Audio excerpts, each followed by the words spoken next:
And now, without further ado, I have the distinguished honor and privilege of presenting to you the Queen of Color, the Mother of Artists, globally acclaimed, award-winning master acrylic artist, and the star of our show, Ginger Cook, as she once again mesmerizes her audience with the daring do's and don'ts of painting with acrylics.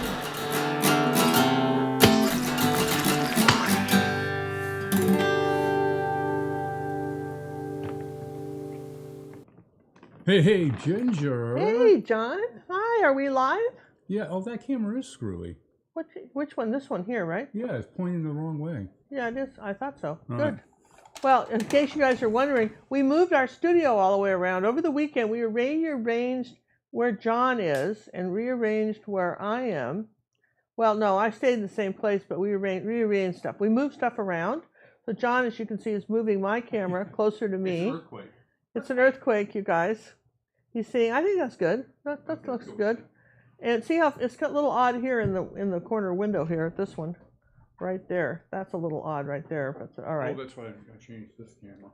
Yeah. So all right, we're going to be doing a few adjustments. Listen, I thought it would be really fun to do our Valentine's Day kind of paintings a little early. Sometimes it takes a while to catch up on what you're trying to do, and if you were planning on doing a Valentine's Day painting, I thought that we would do them this weekend. We'll do them today and tomorrow. We're going to be doing Valentine's Day pictures because that'll give you plenty of time. Valentine's Day is what, on the 14th of February, so that should give you plenty of time, about 3 weeks, to get them done.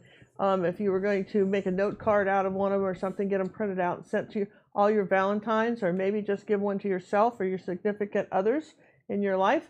Or maybe significant others? Plural? Yeah, do like I need to know kid, something? like kids and stuff, you know. Oh, okay. Other people are significant. Okay. Sometimes pets are significant, but whatever, you know.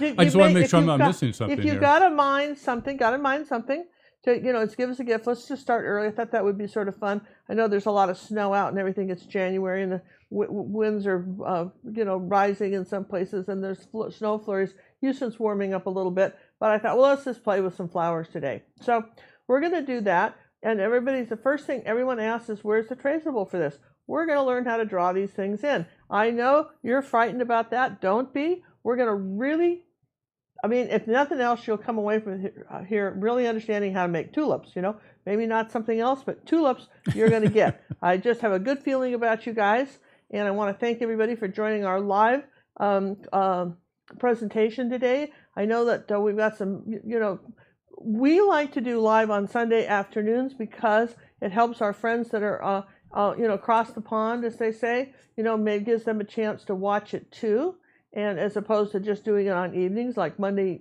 evening will be at 7:30. So we've got a giveaway again today, 2 giveaways actually. We have the giveaway from last week where you could have entered all week long, just mailing it in for those who didn't get to catch the live show. And then we're going to do a live giveaway at the end of our program again today. So, but you do have to be present to win that, okay? So, we might throw a secret word in along the way here during our presentation. That'll be part of the giveaway too, okay? I'll tell you when it is, but we might tell you a secret word too. That'll be sort of fun to kind of make it fun. So, John, if you want to scroll, you know, put the camera back down on the desk down away from me. And incidentally, I want to thank everybody for coming, our moderators that are here. Wendy, Mona, help me out here, John. Who's here? I don't know. I can't see the screen. I'm just making this up. Tanya, Mona, Bonnie. Hi, Bonnie. Thank you. So thank you. These guys, you know, when the chat gets fast and furious, you know, they're the ones that make sure that we see as many questions as we can and answer them. They're really, and this is a volunteer thing. Be nice to our moderators. We really love them and appreciate them. So you'll notice that I have this round canvas here, and then I have a square one, and we're really not going to do it on a round canvas. Very few people can pop up with a round canvas at the spur of the moment. This was one I happen to have. I'm not a big fan of round canvases. In the old days, there used to be staples on here, but now they just glue them. The thing of it is that if this ever comes unglued, you can't fix it. So I like to just take a staple gun and staple the edges of this. And then someone says, well, how do you frame these? Well, Sometimes people sell round frames. It's been a while since I've seen any, but one thing I thought you could do is just go to the fabric store and get some braid, some really pretty decorative braid, trim, fabric trim, and then maybe just glue it around the outside edge would be very pretty, kind of have it, overlap at the bottom. Be very nice, hang on the wall. But we're going to be doing something like this on the canvas. I'm going to show you how to do these tulips. Here was the photo, what was the inspiration for that, okay? And here is the, I just needed a reference photo. Here's the black and white reference of this. So because the tulips are all white, in this one I painted everything dark first, and then I went and had to paint all the flowers white. And I thought, well, this is why I like to do these first, because I can simplify it. What I want to do is draw them on kind of just a plain white gessoed canvas, and we'll kind of paint around them. I think that would be much easier than, the sort of Groundhog Day. We're having to paint everything white again, okay? So before we get too far with that, and I told you I can teach you how to draw some stuff, here is the famous chalkboard. blackboard. There's the chalkboard. Okay, so one of the things I've noticed is that sometimes people have trouble doing shapes. Everybody pretty much can make the letter S. I'm pretty sure you can. And you could make the letter S on its side. Well, could you make the letter S like this and then come around like that? Or could you come around with maybe something like this and then come around this way? See, if you think about it, all these shapes, right? They're really based loosely on an S, okay? Or a backwards S, maybe a 2 like this, but make it a little bit longer. Okay, so when you're thinking about shapes, that's one thing to think about, all right, when you're talking about leaves here, okay? And then sometimes people just want to make a leaf like that. Well, I know there's a triangle, but, here's a parentheses. So what if you did something like that? And then the other thing you want to think about, too, is particularly was, when you're looking at these things, these have sort of, kind of long leaves, right? Kind of like that, right? Or maybe some of them are curved. Like that. But if you think about, see, this is kind of an S. Do you see this S shape right here in this leaf? Okay. So if you can translate in your mind letters, shapes you already know, parentheses, circles, and so forth, it gets much easier. Now the same thing with the tulips. If you think about it, here's a kind of a U, right? Now I imagine, right, that this is kind of in 3 sections here, okay? So I'm going to curve this up like this and curve this up like this. I'm going to make this same little curvy shape like that, maybe here, and then I'm going to put a middle one and then do 2 little small triangles. See? Oh, you're going, that's kind of cool. Yeah, there's probably more parts to the tulip than what we're doing. We don't have to, we're just kind of giving you the idea. And for instance, if you're saying that the outside is light, for instance, if you're saying this is say the light's coming kind of here, this is lighter, then this is the darker side of the tulip in here like this, and then it sort of, blends in. So this would be your real dark side, okay?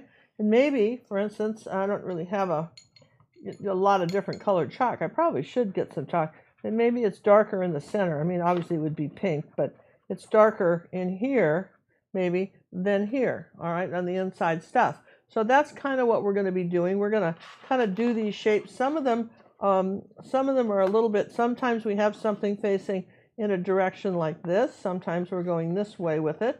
Sometimes we're going straight, maybe straight up and down. Doesn't really matter. But think about the direction that you're going, your angle, in other words. That's kind of, and then after all, it's a garden. It's your garden. Who's going to know? No one's going to see mine. So have fun with this, right? So just try not to be too hard on yourself. Now, how to take a rectangular we like this design, and I like that. I want to talk to you a little bit about picture patterns. We haven't really covered that much anymore, but for instance, generally speaking, when you're painting anything, you want to keep your audience's eye in the canvas. So if you have let's just talk about this for a minute. Here you go. Okay, so if you have and then you've got a line doing that. What this line does is take your eye right out of the canvas like this. It just takes the person away from your picture. So you never want tree lines, any miscellaneous lines doing that. Okay? So basically, we have what's called picture patterns. A lot of times they're S's, but the one we're talking about today, we're going to do a triangular picture pattern. And so even though we're doing a rectangle, we're basically going to suggest that everything's kind of coming in this way, all right? And we're going to probably have something up like this with our circles, but we want, in this triangle, we want our leaves, which are, let's just change colors here. I want you to think about this, why we're coming up with that. So we want, leaves that are kind of coming around this way, maybe something coming this way, like that. Everything, we're going to have flowers. Maybe got a, something so that it brings your eye back into the picture. That's the design. Photographers, this is the problem. When you're looking just at a photograph for a reference, they just have whatever they're photographing. They don't have the leeway to change it. So I'm going to take some, I think probably pink chalk, and we'll start off. And I want my picture pattern to kind of go this way. So I'm going to say right about here's the center of my canvas like this, right? So here's the center like this, okay? So I'm going to come over in this quadrant. I'm going to say, kind of off center here, I'm going to just say I've got a tulip here, okay? Kind of, you saw how I did it, and I'm going to say here's all right? And then I'm going to say I've got a couple others coming up here from the bottom. Remember my U shape here, like this. A couple others coming up from the bottom. Maybe like this, and this was coming up here like that. Okay, so it's just U, all right? So one, two, three. Everybody's going, yeah, okay. And then you're going, what? And then maybe I want to say that I've got something sort of peeking around this way, kind of leaning in this direction now, like this, coming up, kind of off the camp center like this. Got something coming around this way, and I'll have some leaves doing that. And then I'm going to say, okay, so I'm going to have some, let's change colors here so you can see it. I know I'm going to want some leaves coming this way. So let's see, maybe we'll put another tulip. Let's put another kind of a tulip right here, one of these longer yellow ones. We'll put this one going this direction. Okay. Let's say there's this one coming this way. Maybe got some leaves going that way. Gonna have some leaves going that way. And let's see, where do I want another one? I might want a small one right here. Wouldn't be terrible. We'll just have a little tulip right here. And let's see. Okay, I've got this one here. I've got this one here. Got this one here. Got this one here. Let's bring another one up from the bottom like this. Okay. So you're going, and if yours are a little bit different than mine, that's okay. That's kind of where I'm going to put them. Okay. And then I'll add then we'll put some leaves, okay? So now that I know that, and you're going, yeah, okay, so that was really pretty loose, but that's what we're doing here, which we're kind of learning a little bit about design too, all right? So what I'm going to do is take some white paint and some yellow, maybe yellow paint, that'd be good. Let's put the yellow where it goes. Had yellow medium. Let's put out a little white, and let's put out some red, and let's, just for the fun of it, let's put in some tulips.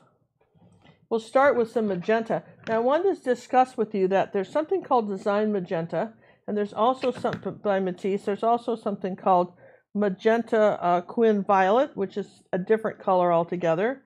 Golden makes something called quadrichrome magenta. If you have any of the magentas, that's okay.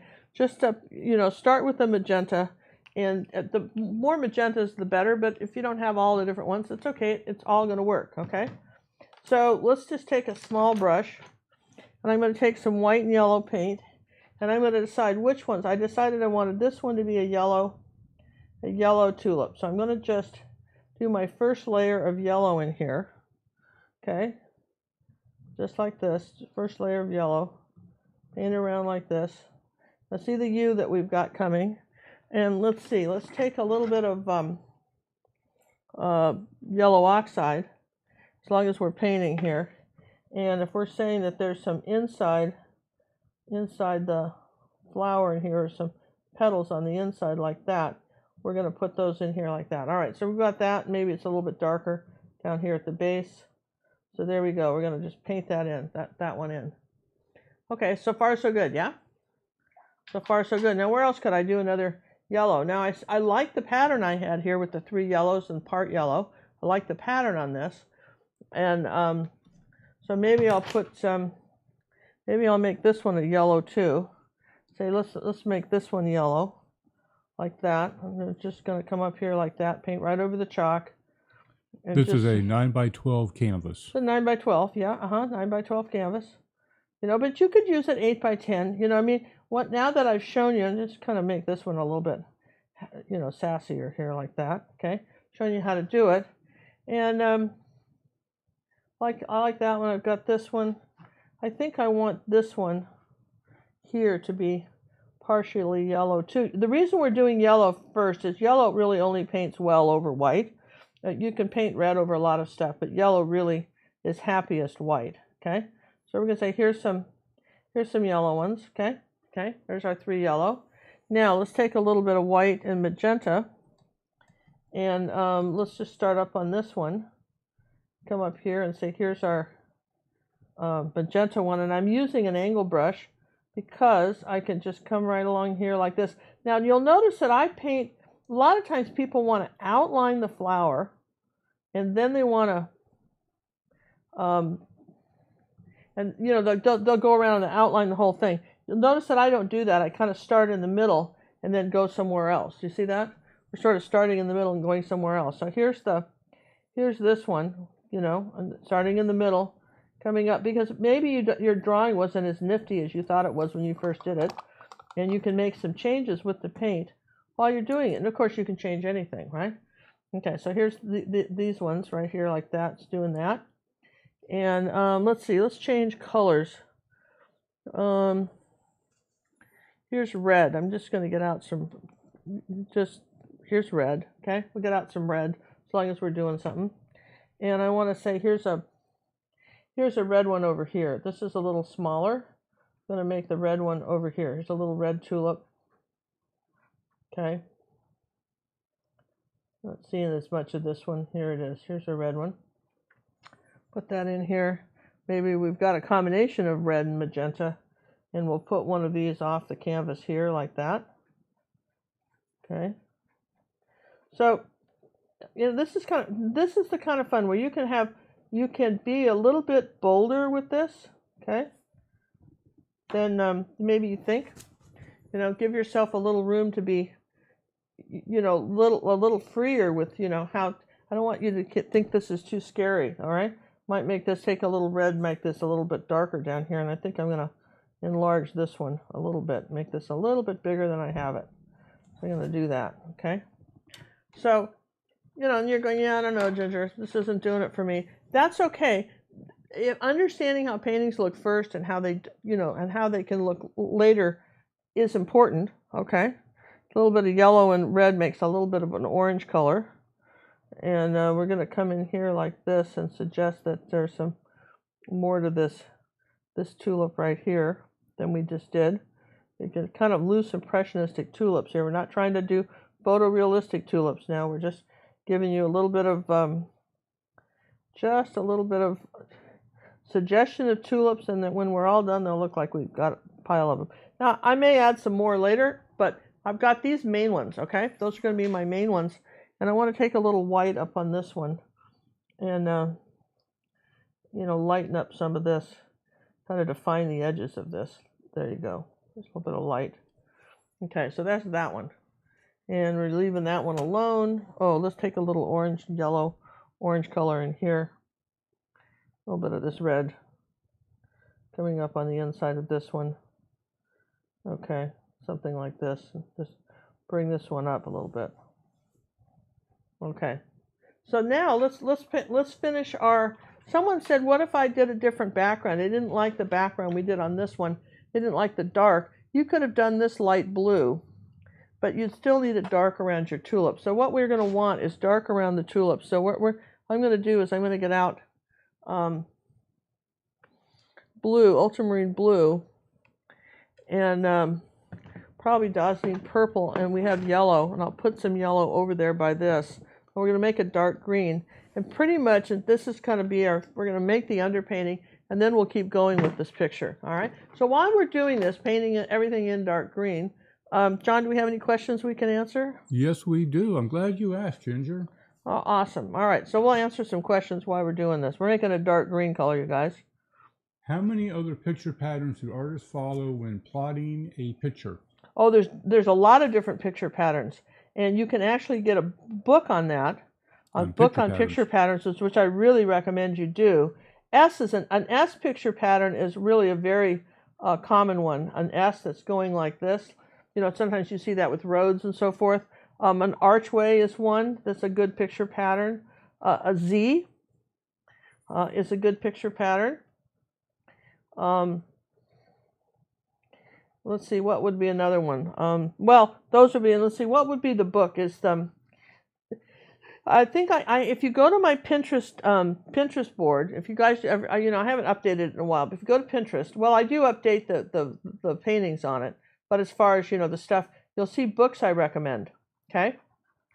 And one of the books I recommend, and I can't remember the name of it, or I would just tell you, is a book on how to do that, The Secrets of Something or Other. It's got the word secrets in the title. And that is it's a boring book. I'm sorry, it is. Let's get a little phthalo blue out here.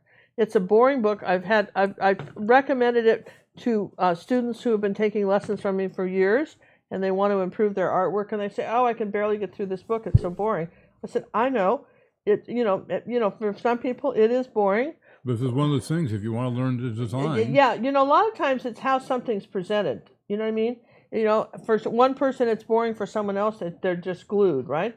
But in any event, it's design stuff, and you really have to know it, because it doesn't matter how well you can paint something. If your design is off, if you've got lines running off the canvas going in the wrong direction and so forth, you're in trouble. The simple secret to better painting. Simple secrets to better painting. Thanks, John. Thanks, Wendy. Thanks, Wendy. That is what you want to get. And, you can get it, I think, in Kindle form. Though this may be a book you want to get in hard copy. Maybe you could even find it at the library. But if you had your own copy, then you can, take a highlighter and just mark pages and do sticky notes and things because, like with a lot of books, not everything they have to say is something that you need to know right this second. Maybe there's a few things that you think you'd like to remember, and if it's your book, you can kind of scribble it up. Did I say that? The book lovers are going, "What are you talking about, Ginger? Who's scribbling books? You don't scribble books? You're not, well." That's why I use Kindle. I like Kindle because you can bookmark that too, and see what they're talking notes, about. Keep track of everything. And keep track of everything. Write yourself notes and so forth, and it hasn't shattered the book. Okay. So somebody asked, how many cookies is this? It's like a 2-cookie lesson. It's pretty simple, only because I'm not giving you a traceable on it. Okay. I'm making you draw it in, right? And we're learning a little bit about picture pattern and design and so forth, right? And whether, how colors look when you paint them, like what do these flowers look like? Because we painted them directly on the canvas as opposed to painting them over something dark, that kind of thing. And we're not in any hurry, are we? Are we having a good time? Yes and yes? Yeah? Yes and yes? Yes and yes. Yes and yes are having a good time. So there you go. And I have to say, I'm very excited about what we're going to be doing tomorrow night, too. Before you all run away in excitement, let me just show you this. This is tomorrow night's, and I think we will give you a traceable for this one, just because I think this is like these candles. I call it Twin Flames. Isn't that great for Valentine's Day? Isn't that pretty? I love that. So, and that's a dark purple canvas for tomorrow night, if you want to know what to paint that. That would be your basic purple and blue? Yeah, purple and blue. Some sort of dark purpley canvas, yeah. And Cad Red Medium and Cad Yellow Medium are probably our big colors in that.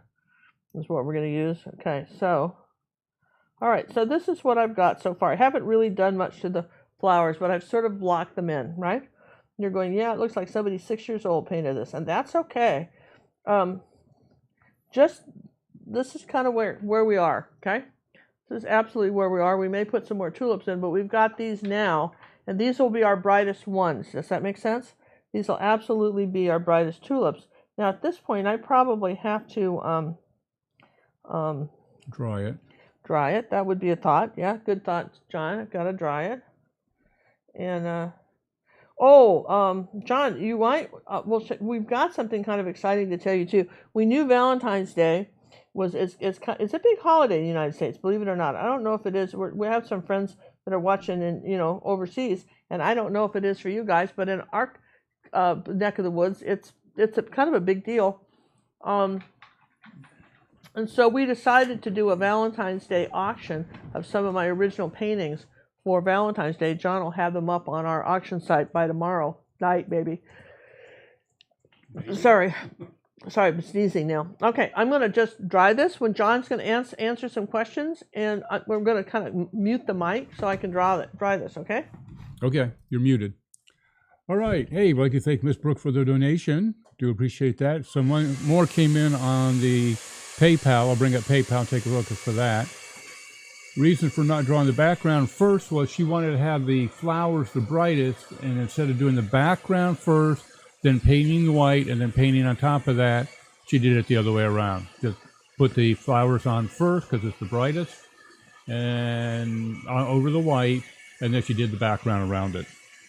Only reason for that. You can go the other way. Somebody says you have to be present for the week-long giveaway. No, you do not. And we'll be drawing that later today. Let me see if my other computer came up with the PayPal information. Hold on. And you're back on. Excellent. I like being back on. I'm going to move this out of the way. I just put that down there so you could kind of, you could be hopeful. You're looking at this going, I don't know, Ginger. I just don't know. Well, that's okay, because that's what happens to all paintings. Is they get into the I don't know stage. You got to kind of understand where it's going to be beforehand, right? All right. So while this is drying, you dried the thing. The background. We're gonna work on the flowers now. Okay. We're gonna totally work on our flowers, and I want you to notice. This is why you want to make sure you have a black and white reference. Do you see how, where the lights and darks are? And this photograph was shot so weirdly. I mean, not unkindly, but that if I hadn't drawn in the petals, you wouldn't even be able to see it on here when we shot it. Do you see there? You can see it here, but I had to actually draw in where they went. But everything's about lights and darks. That's all painting is painting light and dark color somewhere. So ask yourself, what's light, what's dark, what am I going to paint next, right? So let's just start with the yellow, because that's a little bit fun. Take a little bit of yellow. We'll take a little bit of white. And let's just come on up here, and let's just kind of give this a little bit of a lighter edge right here. Might expand it out into the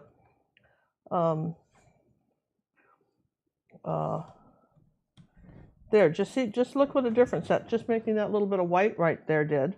That kind of made a difference. And then maybe we'll take a little bit of yellow oxide here, and maybe just make it a little bit darker. Let's see, a little bit more darker yellow, just pure yellow here with a little yellow oxide. Just make this darker down here like that.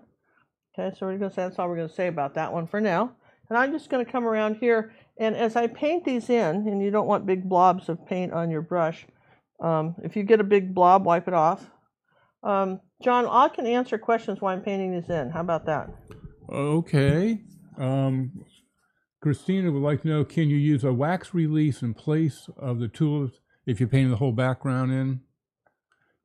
Instead of painting the tulips first, put a wax relief on, paint the background, then take the wax relief off, and then paint the tulips. That's if you're watercoloring it. Really, I'm not sure I would do that with acrylics. That's not how I paint acrylics. This one I painted I just went ahead and drew the tulips and painted them white over the dark background, and then painted them in, right?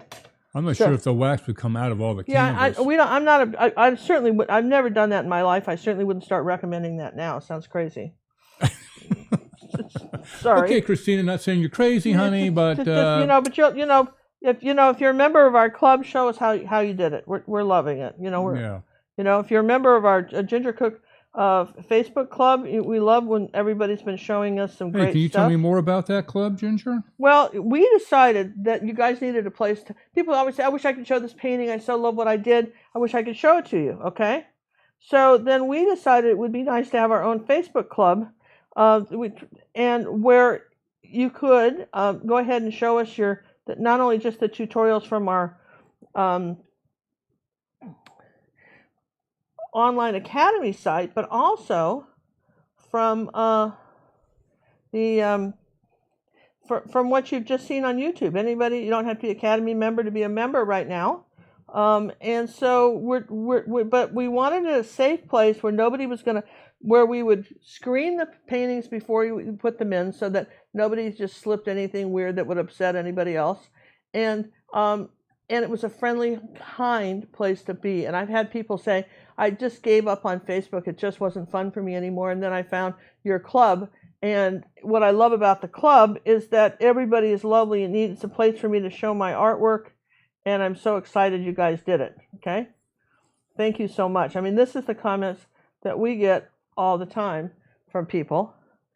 And we really appreciate the fact that people enjoy it. Now, one of the things we're doing is we're keeping the membership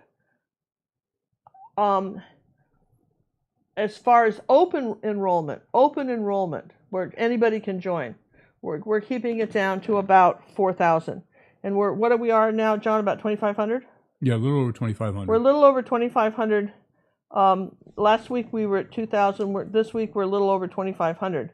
And the reason being is that I try to comment on a lot of paintings. John comments. We have 6 moderators, right?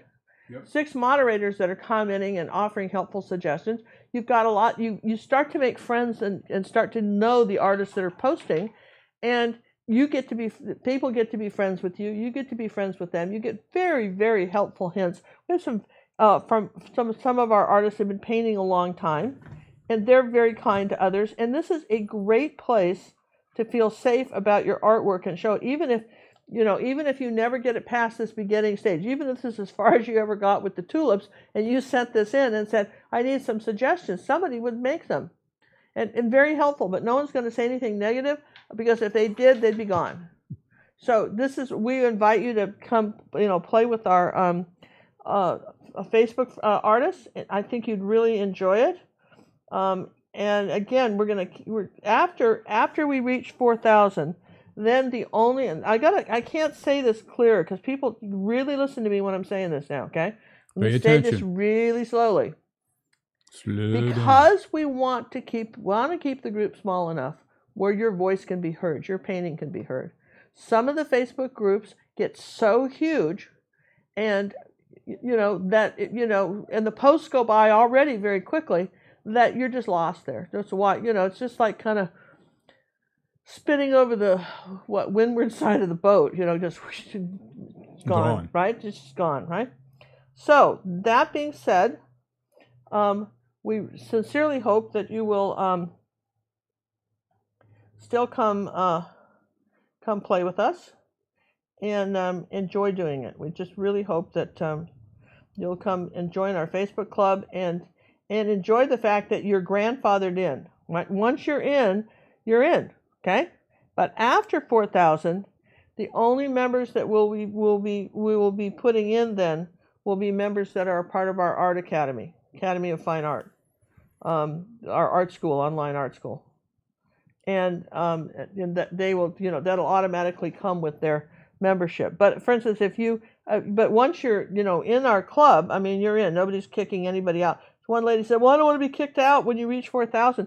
Nobody's kicking anybody out. Did I say that? Am I pretty clear on that? Nobody's so funny to me. Nobody's kicking anybody out. Promise you, nobody's kicking anybody out. Okay? Hey, I'd like to make a few thank yous for the donations. Oh yeah, good. Thank you. Oh my gosh, thank you so much. Arthur and Elsa, and a Goshes? I don't know. I murdered the name, but thank you very much for the donations. They came in through the PayPal site, which is on our website, and the girls have got a link there. They pop up once in a while. Thank you. The PayPal site, if you're watching a live show, and sometimes people, because their jobs are just the time difference, between us and everybody else, sometimes, okay, what happens is people can't watch the live show, and they'd like to make. And the way that YouTube has it set up, you can only make a donation on the live show. So we have it set. We'll put a link even in our description. You can you can go right to our website and do that too. Okay. So anyway, we appreciate it very much. Those of you guys are doing it. This helps everybody.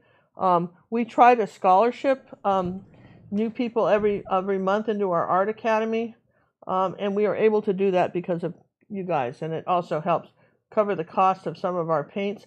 One of the things I like about our channel is because nobody's sponsoring us. Okay, the only one sponsored video I ever did was the Liquitex challenge, and they still got my honest opinion. Probably never asked me to do another one, but and I'll never do. I don't think I'll ever do another one either. That was just running through hoops for those people. But anyway, let's see. Where was I with this, John? Oh yeah, where was I? I'm talking about something. Oh yeah, we say whatever we want. You know, if we don't like a product, we'll tell you. Absolutely tell you. If we like a product, we'll tell you. And you know that, and if we, right now, for instance, the people say, what brushes do you use?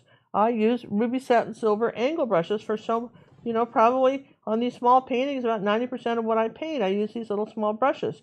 And the place I like to buy them, my favorite place to buy them, is from the Brush Guys, because they give us a 5% discount when we buy them. Off their already low prices. If you use off their regular prices, if you use my full name, Ginger Cook, all one word. It doesn't matter what else you buy on the brush site. You can run over to my daughter's site, or you can get some of the Art Chipper brushes. You still get the 5% if you use my name. Okay. All right. So I've got some nice some flowers here. Do you see how I'm sort of fleshing these guys in? I don't have necessarily got it all in here yet. Now look what happens to the yellow over the. You can see what is starting to happen to the yellow. So now what I'm going to do is start making some green, and I'm going to start pulling in some green leaves like that. I'm going to start making some green leaves. Remember this S pattern I told you about, right? Ivy would like to know more about how you use the grayscale on a color wheel. Well, Ivy, that's a good question. The color wheel has a grayscale, and also we have just, things with grayscales on them. I just have a great regular grayscale too somewhere. I put that somewhere in this pile. Do you remember where? Oh yeah, here.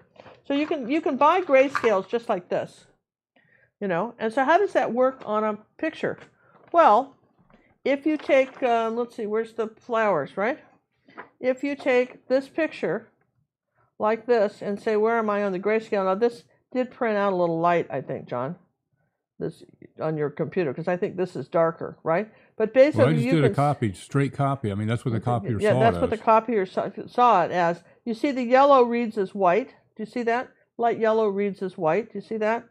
And white reads as white. And so you can see that this is lighter here. So what a grayscale does is help you see where you are with your lights and darks and contrasts on a painting. So you can look and say, well, how what's light, what's dark, all that stuff. Okay, let's get some green here. Let's make some green here. We're going to start pulling in some. Let's put a little white with this. I want to just start drawing in, instead of using chalk, I'm just going to start drawing in some leaves. Leaves. Thank you, John. That's a big word. When I'm thinking about something and trying to paint it at the same time and talk, it's a real challenge, Chewing gum and walking at the same time. It's more than that. You can be snotty about it, but it's more than that. No, it's not that. But it's the same idea, because you're basically what we're saying here is we've got some nice leaves overlapping everything else, and because I'm not copying anything, I'm making this up as I'm going. You see what I'm saying? So it's not like I'm just automatically copying another thing I'm looking at. Now I have to think about where I'm putting these leaves and talk. So I'm just going to put the leaves, John. And not talk. You got anything else that you want? Any questions? Maybe I can answer those and do this. You don't have any burnt umber out yet, do you? No, I'm not using any burnt umber. I didn't think so. No burn umber in this one, Wendy. Yeah, no burn umber. You know,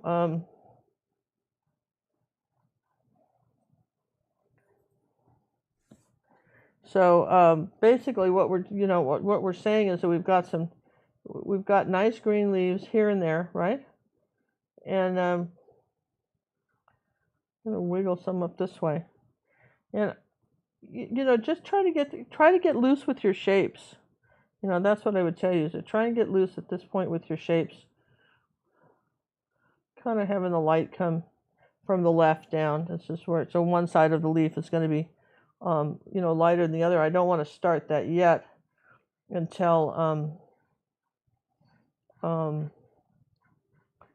I've put I've gotten all my leaf shapes in. Does that make sense? Because I can still change my mind about something. All right, do you see the picture pattern doing this now?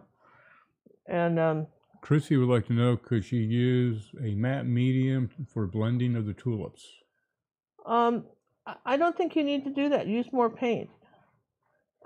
You could. They'll be a matte color, and then they'll stay wet, and then they won't dry. Just dry in between, and add your layers. Right. That would be my big suggestion. Is dry in between. Make sure you've got your layers coming. This is what you want. And let's see. I think I had on the other one, I had something coming over this like that, coming this way. So you see, I'm sort of adding some there. All right, see where we're going with this now? Yeah, let's see. Let's come up here like this. See where I want like this. I don't like this one, so I'm going to take that one out. I'll put a different one in. I mean, you can go back, you can kind of redesign it if you need to. But right now I've got, all right, so this is where I am with this picture so far. Does that make sense?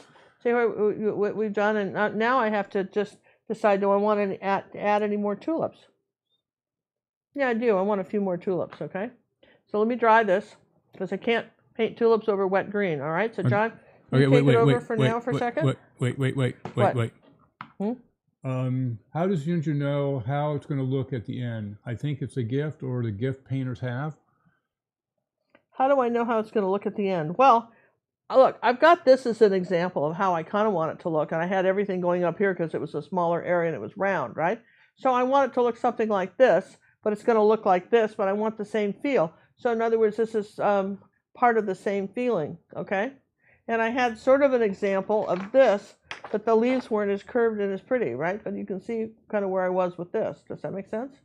So I started off with this as a reference, right? So you start off with a reference. We'll start with that, right? Start off with some sort of reference so you kind of have a sense of what you're painting, right? That's what I would tell you, is to do that first. Okay. Now, I know you want to let that dry. We have some other pieces that are going to go up on the auction. You want to show those? Yeah, while this is drying, yeah, let me just show you what we're going to put on the auction. I want this to dry for a second, right? So let me just show you. This is really cool. I'll just move this out of the way. Of course, we're going to put tomorrow's painting up on the auction too. This is tomorrow's lesson.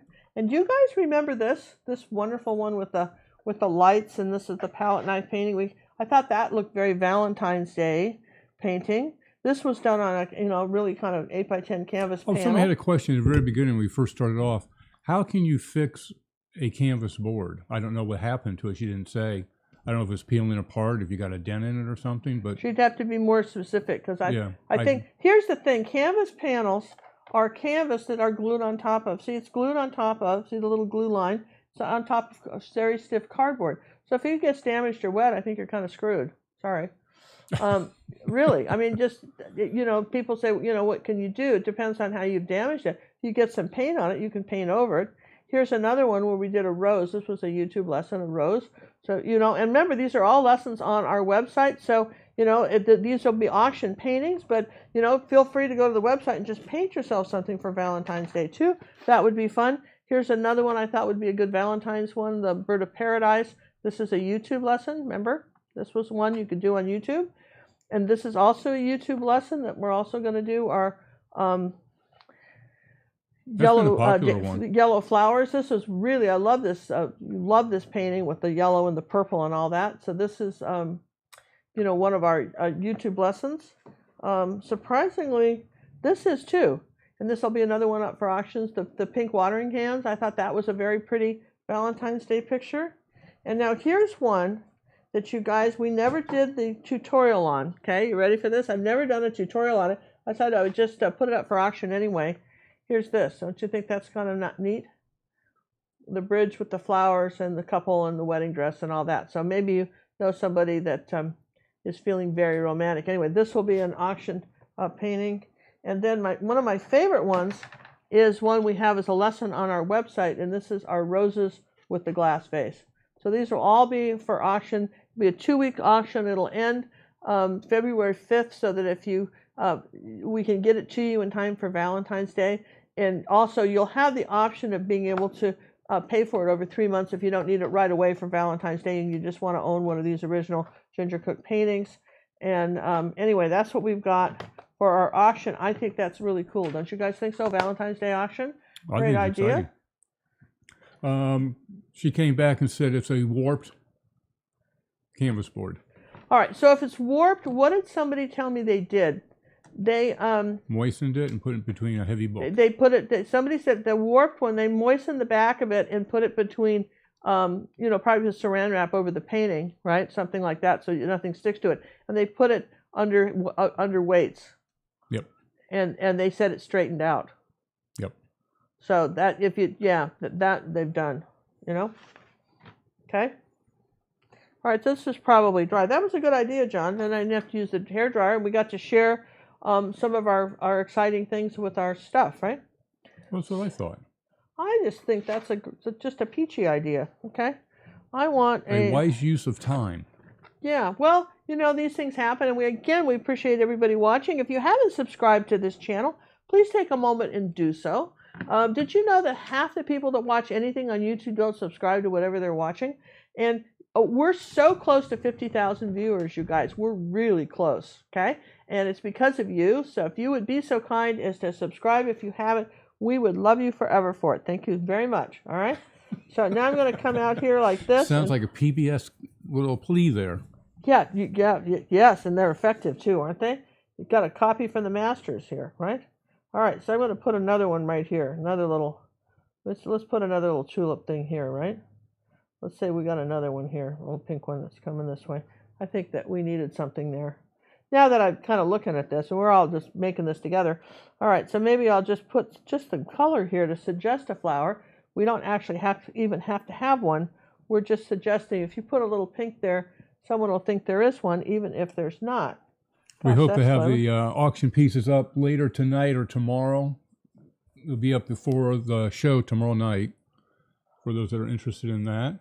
Will we be doing the wedding painting? No, I don't believe so. No, we're not going to do the wedding painting. We're just going to auction it off. We decided we weren't going to do it. So it's not our bailiwick. So we decided not to do it. It's not our wheelhouse. I designed it, and we're not going to do it. So if anybody wants it, I guess that's one you're going to. That's going to be a unique one only. What is a unity color? Can you explain to me a unity color and why do I care?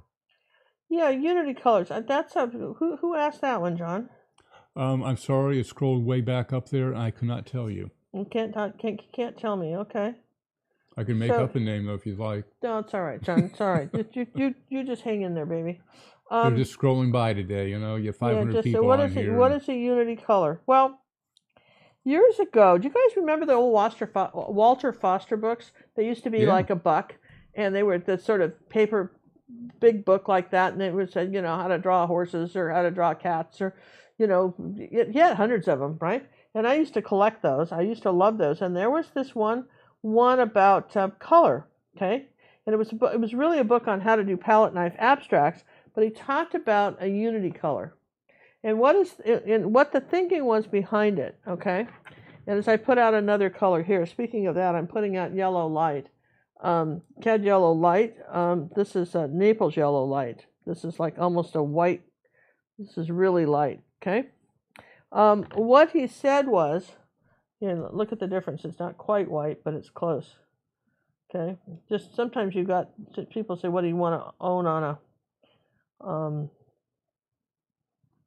There, little tulips. Get this a little lighter right there.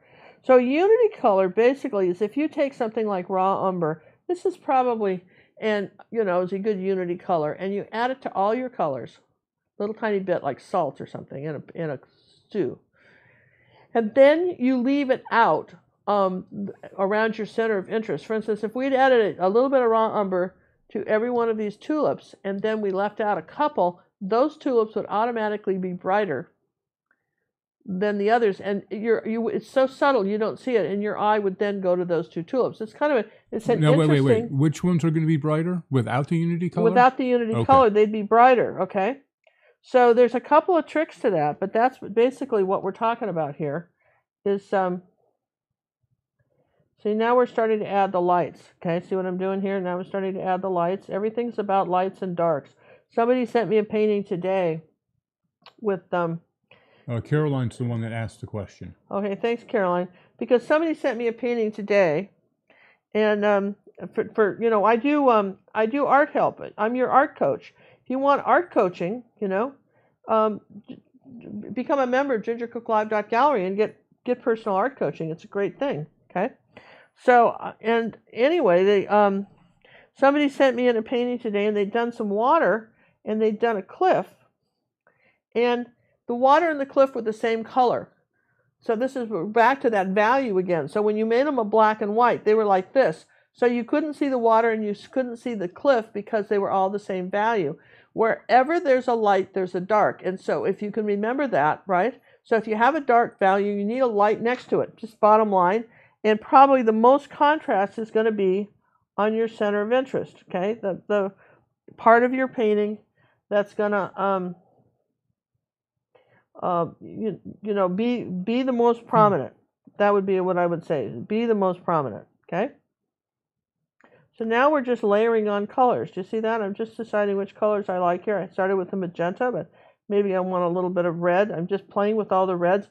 Flowers are one of the few things that you paint that you can go right out of the tube. And someone says, what color should I buy with when I'm doing flowers? And I would say the main thing would be to buy all the different yellows, all the different reds, like cad yellow light, some different yellows. I brought out, here's a yellow here. This is called ISO yellow. I mean, if you're doing a lot of flowers, that's the one you want to do. Here's a little ISO yellow.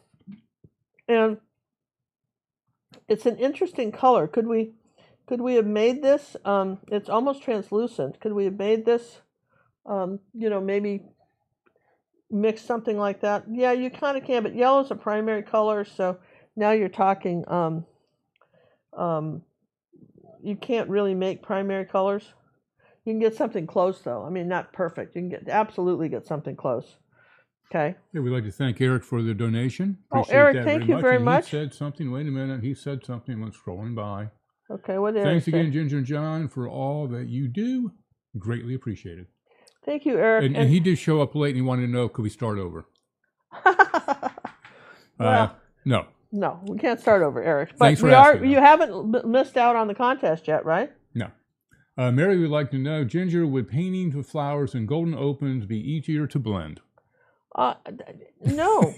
No. I'm going to tell you, my experience was, I was all excited about opens, thinking I'd have more time to blend and everything. They became so sticky. And then they took absolutely forever to dry.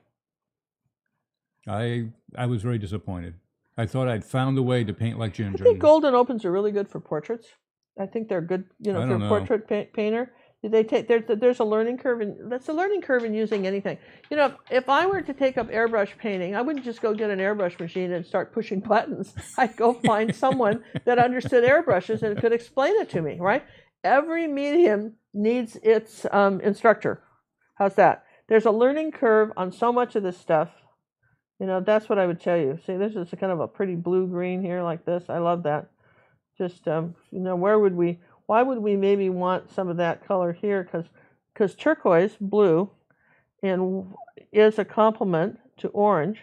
So if we're playing with colors here, we've got a little bit of orange over here. What if we just put a little turquoise blue in that? Let's put a little yellow with that. Blue. Let's make it turquoise. That's sort of pretty. a turquoise blue green color. Yes. I think I'm going to come over this leaf like that. Just kind of there. We will be having a drawing for the week-long painting. You have that handy? You just Yeah, here's the painting. This was the one we did. We're going to have a drawing tonight, this afternoon, for this. If you entered, we had how many entries? 400 on this. I thought we'd have more. 400 people entered on this. We're going to do a live drawing tonight. And those of you who won the one at the same time we did this, we're going to mail that out Monday. We had maybe some of you noticed it, and some of you may not have, but we had a rather hard freeze here last week. I mean, really, it was bad. Things got really, really cold. I just can't tell you how pleased I am that I got heat in the house when I did, because this would have been a bad thing without it. But it was really got cold. It actually snowed in Houston. I asked my daughter how my grandkids liked the snow, and she said everybody liked it, but the youngest one wasn't a big fan. She's the 5-year-old, and apparently she didn't like all the clothes that you had to wear to go outside and play in the snow, they weren't pretty enough. She was just really horrified looking down. She was bundled up, I guess, a little bit. They don't have a lot of snowsuits, so who knows what they put her in, so she'd be warm enough to go outside. But, whatever it was, she was not a big fan, just thought she could live without snow. This is funny. I think this is the one that was born in Canada, which we all thought was very funny. This is Canadian kids. So snow should be second nature, right? See how we're just kind of coming over here and kind of hiding some of the tulips, behind the green. See that? Now you're creating the feeling of depth. Yeah, we are, and also we're just saying that we're going to say that this. I'm going to paint this right behind this flower, that kind of stuff. So it has a sort of a nice. I don't know. I think it has a nice feel to it. Let's take some yellow and a little bit of phthalo to make a really, really bright green. This is the kind of green I tell you never to use. Okay. And you're going to use it? We're going to use it right here. We're going to just want even more yellow than that. Okay, here we go, yellow. I want to say this is my light here on the leaf. Okay. Okay. Because that's going to bring your eye. Let's see, let's take a little white. See how I'm pinching the brush? I'm wiping. I'm not rinsing it. I'm just wiping the brush. I'm going to put a little more white with that. Look at that. See? Now, where'd your eye come to? Right here, didn't it? See that? My eye came right there to this. It's all about manipulating the eye. Yeah, so if I want your eye to go somewhere, then I'm going to make a highlight and force your eye to look where I want you to look. So rather than just willy-nilly put lights somewhere, what you want to do is put them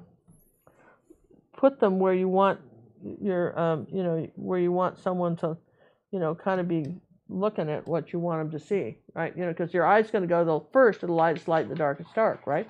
So play that up. Does that make sense? Absolutely play that up. Can you see even in this picture? Do you see these little bits of light? Where's your eye going in this photograph? Do you see these little tiny bits of light here on some of the leaves?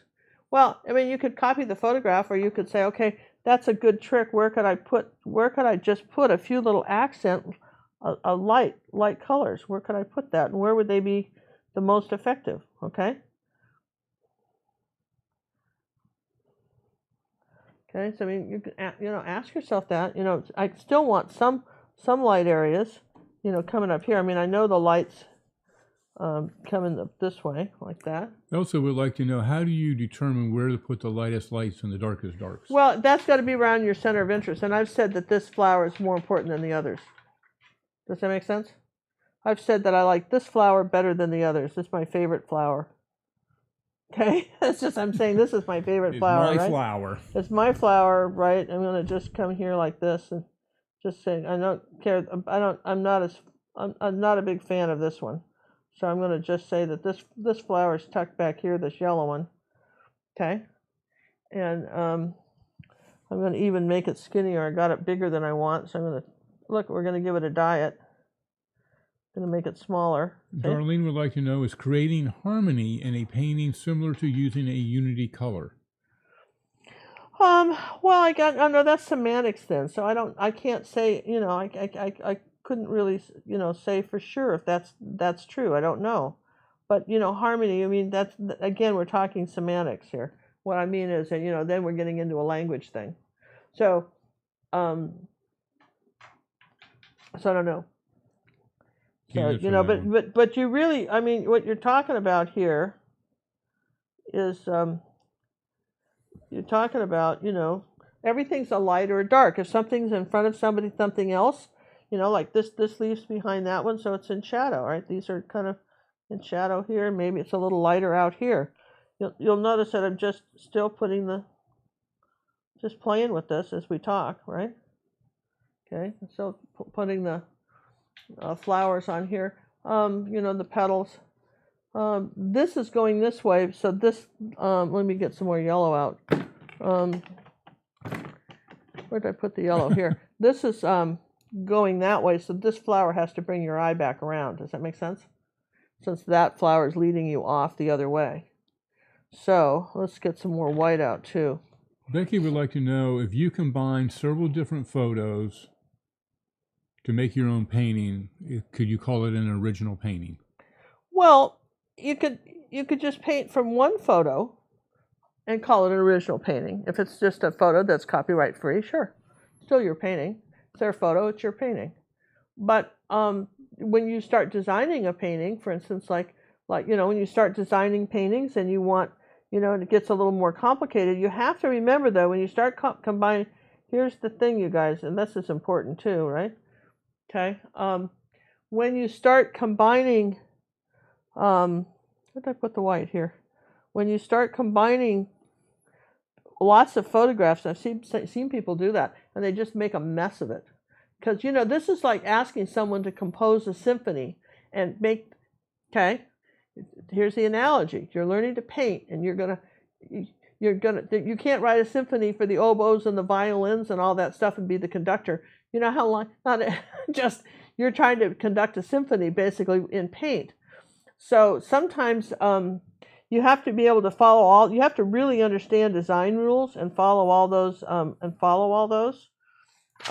design rules, and you can do that. But remember, the photos all have to have the same light source, because otherwise you've got a truck here and it's lit from the top, and then you've got this cat and it's lit from the bottom, and you put it together and you don't understand why your picture didn't work. And it didn't work. I changed brushes because I had too much green on that brush. Interesting. I don't think I could rinse it out with the bit I'm doing. So now, look, I'm going to bring this tulip around like this, see? And I'm not really worrying that much about blending it, but see how that one's coming around? And I'll make it a little bit darker here on the bottom like this. There, okay? So that one's coming that way. I like that kind of... So anyway, that's what I say. So yes, it takes some real thought to design a lot of different pictures from from several photos. That take all those photos and make a picture. That takes some real thought. I mean, that's really a thought. But yes, you can absolutely do it. Just had a question come in about the little test I did. I did a Facebook test for our Facebook group in regards to the wave in water we just did, and it's I did real close up on it, and I laid it out differently, so I got some votes on that. When we do bigger paintings, we'll be doing that, but the smaller ones that the Ginger shoots over in Studio A, she'll just keep doing them the way she currently does those. But the bigger, more involved ones, where it's a two people team and sometimes a bear, we'll do more with those. And that would be just for the Academy. We will not do those for YouTube.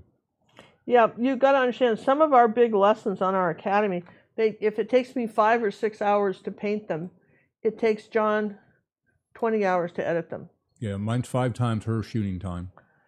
Basically. And so, you got to, that's something I don't think people really understand kind of how that works. Okay, so I'm going to bring this light. Mary would like to know, can you explain the perspective in this painting? Well, there is no perspective I would like in to this have painting. you explain that to me too.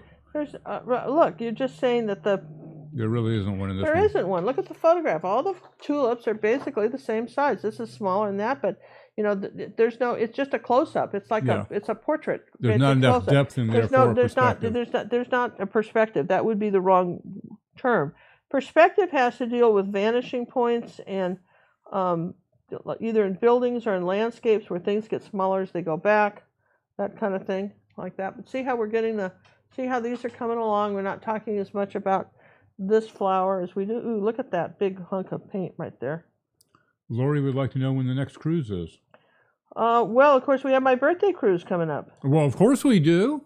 You know, we have a birthday cruise coming up, and we have some wonderful. We gotta say Sharon's coming, and Becky's coming, and someone else is coming, and they're bringing their significant others. They talked them into coming, so we want to we're excited, you guys. We're excited, and one of the things that we wanted to do in our academy, this has come up because I've got this one student from China who asked me to put together a course for her and finish it with a certificate. And we talked about that months ago about how we were going to do that. We just didn't do it, right? And so anyway, we sort of, she needed. So we've got a course planned. We're in the process of planning. And I'm gonna hit my friends that are coming on this cruise, and we're all gonna, I'm gonna show them what I've got so far, and I'm gonna get some input from them on it because that's important. I want to see what they think about what we ought to do. So we're gonna have the idea behind it is this. You would do like, I don't know, 15 different paintings from, different level 1 or level 2 paintings. And then you would submit them for, personal art coaching like you would anything. And you would say, this is one, and we give you a list of the paintings that we for the course. You don't have to do them all. You can pick from some of them. And then they would get, they'll get graded. They get graded based on, certain criterias. And then, but you could send them back and forth to me with art coaching first, before you can always bring up the grade. I mean, that's not it. If you say, this is great, at this point, I would suggest you fix this, right? And then send me your final thing when you tell me it's your final thing, and then they'll have a point system for different parts of the lesson, and then you need just what would you say? Higher points, a certain point level, overall average, for the you would get you the certificate when you finished them all. Okay, so it's a little bit lighter here. Yes, Sammy's going on the cruise. Don't be silly. Sammy's going on the cruise. Sure, he's going. Everybody knows the bear. He knows the bear more than the people know us. The bear's the star. Okay. All right, so this is I think this is, you guys are getting the idea. Do you see how this is? I think this is coming along. What do you think? See? I mean, it took a while to get there, but it's coming, we're just saying it's coming along here like that. What happened to this? What happened to that one? I don't know. You have to be a member of the academy to participate in the certification process, the certificates. Yeah, but you could be painting other things too. You might want to work on that, and then maybe paint something else came along that's not on the certificate process, and you could paint that too and still submit it. It just wouldn't count toward your certificate, right? But you certainly could. If once you did it, you wouldn't just have to do those paintings as and I guess we're discussing whether we want a time limit on that or not, right, John? Right, that's something we have to ask to really get an opinion on. Whether we want to give you a time limit on it or just, you work on your certificate. If it takes you 5 years to do it, that's okay, right? Right. I mean, I guess it really just shouldn't matter. I don't think it should matter, and Ginger and I are discussing that, and Sammy will probably have the breaking vote. We don't know if it should matter, but how long it takes you to earn it. Colleen would like to know: is there a difference between Heritage Acrylics and other brands? Well, I'm not aware of Heritage, so I couldn't tell you. Well, we can tell there's a difference between Liquitex Golden and Matisse. Well, there's a difference, and also there's a huge difference between Student grade and professional. yeah, and student grade, and you know, so much of what you pay for in acrylics is what you're paying for in any paint is the pigments. You'll notice that, for instance, you'll have a magenta and it's got a number, I don't know, maybe it's a 3 or something. And you've got a blue and it's a number 2. And numbers vary from brand to brand. Everybody numbers their things differently. Okay, so, but generally speaking, even watercolor, the higher the number, the more expensive the paint for that brand. Okay, and the reason it's more expensive is a couple of reasons. Sometimes it's more expensive because it took longer to make it. For instance, there's some watercolor color that I was reading about, and it takes them like they make this watercolor color the same way they've done for like 200 years, and it takes some guy up in the attic of their factory 6 months to make the color. Well, okay, so they want a lot of money for that. Sounds reasonable to me, right? Poor guy, 6 months making my paint. But on the other hand, the other thing is the pigment. And pigment, some things cost more than others. Reds and yellows, and the higher the pigment level, the more expensive the paint. And in your cheap paints, they put it's like the difference between butter and margarine. Is that a good example? Yeah, that's a great example. Yeah, you know what I mean? In fact, so you just don't know. So see, we're sort of trying to pull our eye in a little bit toward the center here. Here's a little bit of a... Tammy would like to know, what is Ginger's favorite painting she did on YouTube? On YouTube? I don't know. I've got some nice ones, though. Don't you think we've got some tons of them. Really? I'm liking that. Favorite? What's your favorite? I don't have a favorite, John. I really don't. But I do have some. I have some that I really like. I tell you what, I love our balcony series. I like the Tuscan door. I like that wheelbarrow we just did. I don't know if you guys got to see that or not, the wheelbarrow. Yeah, I like that one. I did like that, the little wheelbarrow. People are chiming in, no time limit, please. What? No time limit on the certificates. Yeah, I just thought something you could work towards. All right, well, that's good. So you just, look, this is, one day you may work on a certificate painting and the next day you're all inspired about some other thing you saw and you want to paint that. And there's nothing that kills artistic expression more than having to do something. This is why it's very hard for artists. Most artists don't do well with commissions or relative suggestions. I like that. I like this so much. And you look so good. And you know what? I think you could paint our cat. And you know how Mother wants you. Mother would want you to do this for me. No, she's gone, but your mother would want you to do this for me, right? Because Mother liked me best, and I need this, right? Or whatever silly reason they give you. But I have seen this time and time again, where some relatives comes forward and says, "Oh, I'm so excited you can paint," and now you feel it coming, right? Okay, and wouldn't this be? Don't you think? What do you think a painting like this would look like in my bathroom? Could you do that for me? Oh my gosh, would you do that for me? Or what are you doing with that painting? Can I have it? What are you going to do? You can paint yourself another one. Yeah, paint yourself another one. I want one just like that, except I want it different. And I want the blue, and I want the dog over here, and I want the vase here, and I want you to put a helicopter in here because my husband flies helicopters, and he'd really like it if that helicopter was in the picture somewhere. Well, it's a picture of cats. I know, but he flies helicopters. We need to tie this in somehow. I mean, I'm telling you, people get very frustrated. I promise you, very, very frustrated. Very quickly. Very quickly. See, look what a little color did. A little bit of color. See, we're having fun with this. And then color is one of those things. You got, look at, now it's not a much of blending, but when you're talking reds, we're talking actually putting in color. Now this one here, I think maybe I need some red in here. Yeah, maybe just some brighter red. Let's try some cad red. Do I have any of that somewhere? Did I put some out? Cad red medium. I can't remember where it was now. It all got kind of lost. Here, I'm going to put out some new cad red because here, that's my brightest red is probably cad. There, I'm going to put a little cad red in this just because I can. There, all right, going to make that. Oh, no, don't like that. Here, let's try some magentas. I need this. Okay.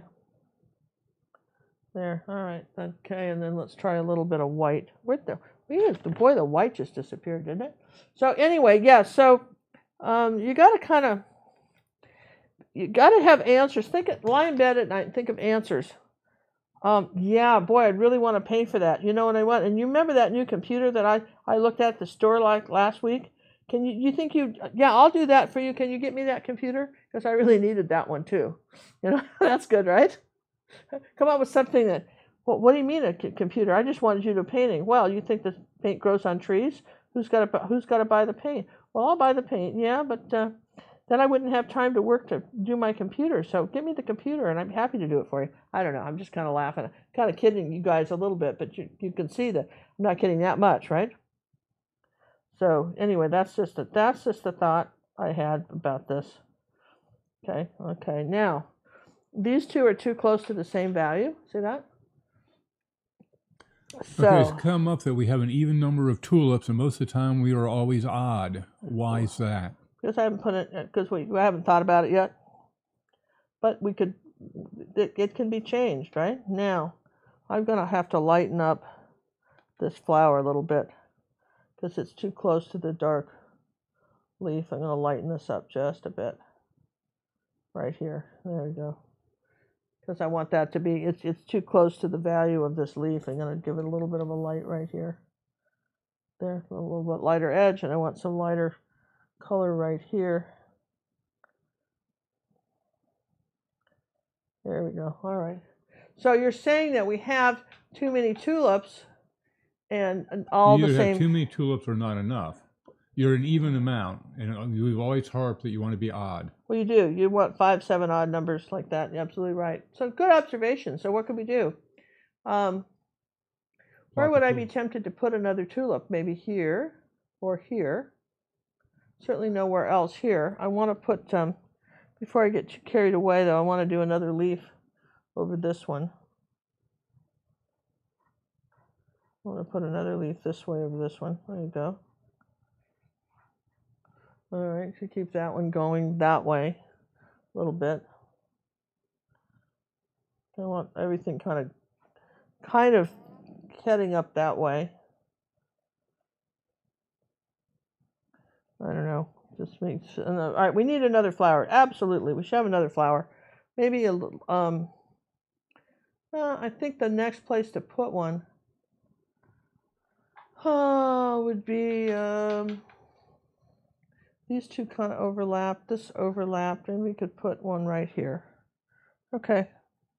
Let's put another one right here. See if we can throw in I don't want a yellow one. Let's just put an orange one in. Maybe a little orange one right here, just a small one. Let's suggest we got another little orange one coming up here from the bottom.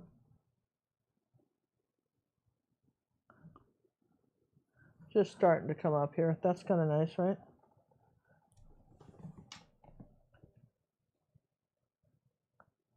There, okay. So we're saying there's an orange one, and then we'll put some highlights on it somewhere.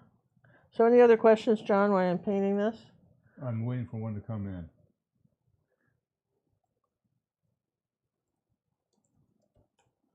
I'm not going to say too much about this tulip. Just suggest that there's one there somewhere. A comment again, we need extra time for the certificate of health. I'd hate to get an incomplete. It'd just break my heart. Yeah, well, that's why we kept saying that we thought it would be, yeah. So that's what I said when she wanted to put a time limit. I go, wait a minute. So. No, this is why we asked about it. You know what I mean? If you worked a long time on it, you know, then we'd want that to, you know.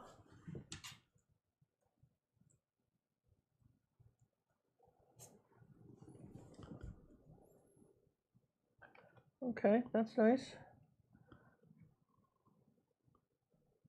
How much for the certificate course? Well, that's an interesting question because we haven't really addressed that. We haven't addressed it. We just thought it would be, in other words, it's all the paintings that we have on our website. You know, as far as I mean, if you're a member, it's, you know, you could paint any of them in the course, right? But the thing of it is that what we would be doing is saying, look, we want this criteria for a score, say of 98%, 98, or say above 90, say on a painting, right? So so if you're saying I don't think you've reached 90 yet, or 98, or whatever the score is, I mean up to 100, I could send it back and say fix this and this, and I could send it back 50 times, right? So that comes into art coaching. And so I don't know. This is what we're talking about, and I don't know if we actually even charge for it. Would you something? So could you have your membership? So we're not thinking, but it's going to be limited because we will eventually get to the capacity that Ginger can do the personal art coaching do it. on. You may get on a waiting list to get the certificate. Does that make sense? I don't know. So all right, see how I'm just doing a few little lights here, and pulling up our tulips, greens here like that. So they're pulling this up here like that, some greens. So then playing with our blues. Why not a tulip up at the top between the pink one and the red one? Would that make it too busy? Yeah, it would if you put something there. In fact, you need a place for your eye to rest. Here's a trick, you guys, when you're thinking about doing something like that. See, I'm glad. See, I love these questions. Who wrote that question? Who did that question? Jennifer. Jennifer, you just where's our bell here? Jennifer. Jennifer, you just won either free download from our academy or a 1 week of lessons, because that's a great question. How's that? That's question of the day, Jennifer. Awesome. If you're already a member, then you got a free download coming from our store. Just tell us which one you want. John will send you the code. Or, I mean, even if you're not, you can have a membership or a code, whatever. All right, so see what I just did? You're making a flower. You're making a tulip. All right. Let me just take some pink here. All right. Most people would probably use regular paper, but... Well, I didn't have any regular paper. I just had a paper towel. Do you see that?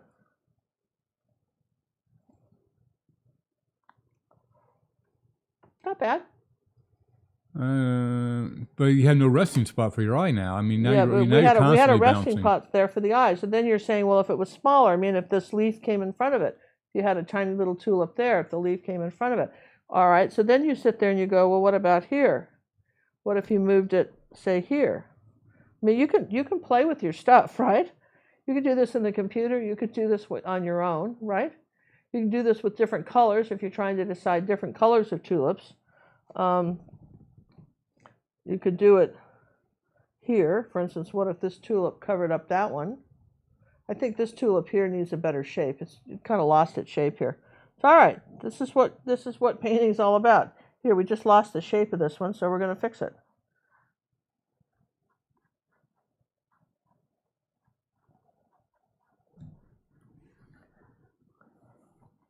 There, we just kind of fix the shape of this one and curl it back like that. There you go, it's a little blue. All right, so now you're saying, so I don't think that another one right here would be the thing. We could work a little bit on the leaf here, though. Okay, like that maybe, and then pull this leaf a little wider.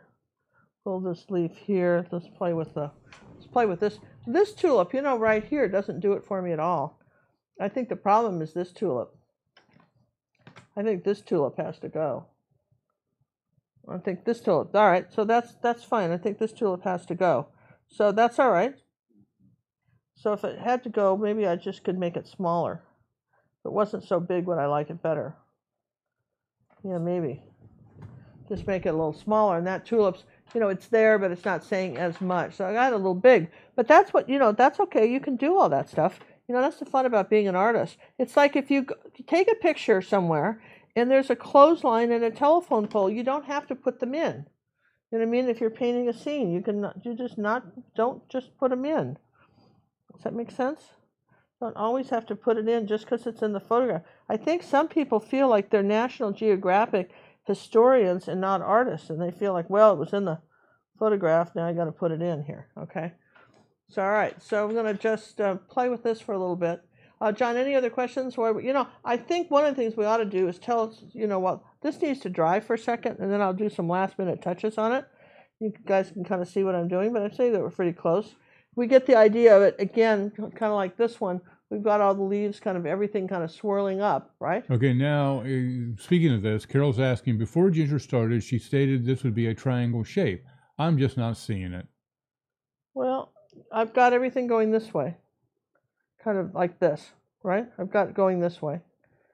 This is coming over this way, and this is going that way. So it's kind of going up like that, okay? This one's coming this way, this one's coming this way. It's not really an S shape, it's more of a triangular shape. Yeah. It's not a steep triangle because it's a wide canvas, okay? If it was more narrow, then it might look more like that. But it's okay if you don't see it. But it's, let's bring this out this way, as long as we're doing it. I'd like to announce the winner of last week's painting, John. You like to do that? Well, Yeah. by golly. I think everybody wants to know. They entered in and they want to know what they won. Who's your picker, you or Alexa? Let's see, how many? 400? Yep. Let's let Alexa pick it. We'll let Alexa pick between 1 and 400. 1 and 400, you guys. So let's see who won this, all right? Alexa, give me a number between 1 and 400. Your random number between 1 and 400 is 167. 167. Rhonda Mobley.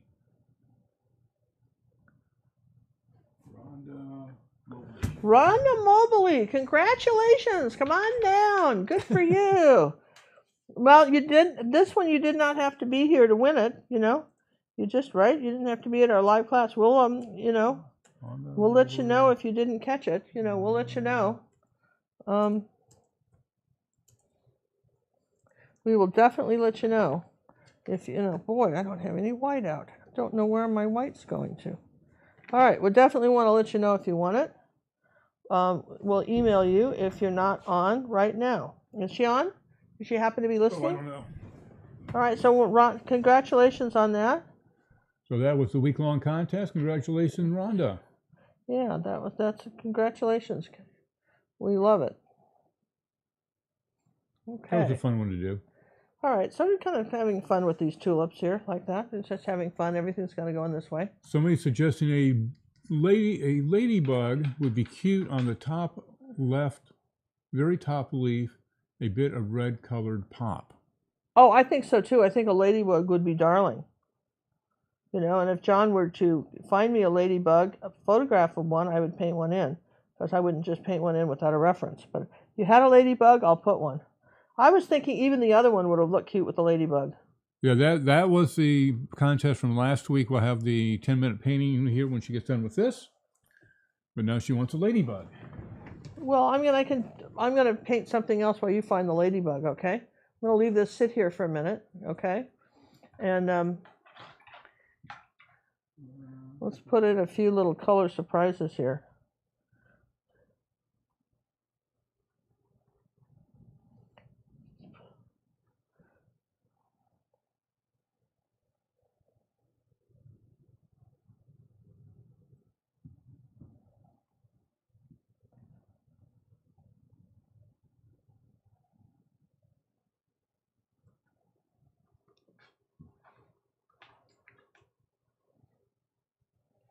Now, one of the reasons this painting kind of works color-wise is because red and green are opposite each other on the color wheel, and there's a lot of, red and green. There's a lot of tones of red in here with the green. It's one of the reasons this is kind of this is successful.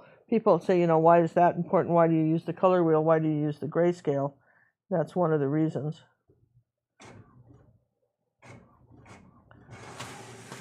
Oh, he's printing out a ladybug, you guys. Listen, that is so cool. Isn't that cool? Say we in, please, here. Oh, I love it. I love it. I absolutely love it.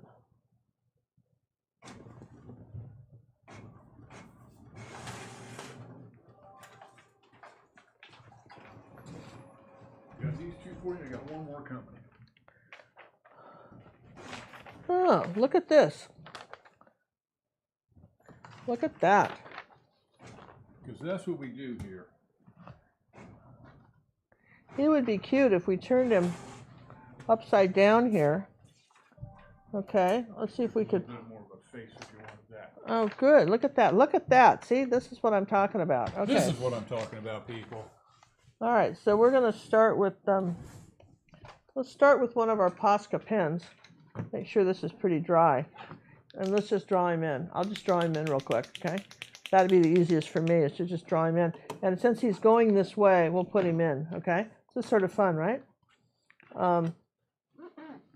So we're going to have him kind of crawling down this leaf, right? And I'm going to say that he is, let's see, he's got to be up here like this.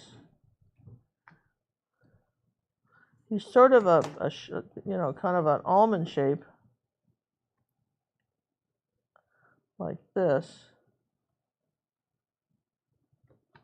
That's not the skinny Posca pen. That one's leaking almost.